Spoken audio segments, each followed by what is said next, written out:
आपल्याला आयुष्यात सुखाच्या वेळेस सुद्धा तुम्ही सुख आनंद साजरा करा, पण ते साजरं करताना भान ठेवा.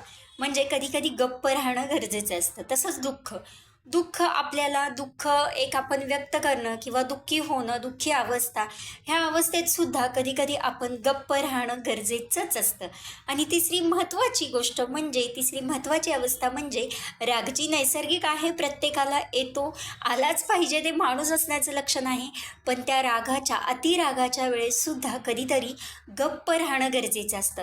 ह्या तिन्ही गोष्टी अशा आहेत, जर का आपण अति उत्साहात करायला गेलो किंवा अति दुःखात अति रागात करायला गेलो तर आपलं खूप मोठं नुकसान होतं. आनंदाच्या वेळेस सुद्धा कळत नकळत तुम्ही कोणाच्या तरी अपेक्षा आकांक्षा इतक्या उंचावता, वचनं शब्द देऊन बसता. दुःखाच्या वेळेस आपण शब्दाने दुखावतो, रागाच्या वेळेस नको ते आपण बोलून जातो. बघा, पटतंय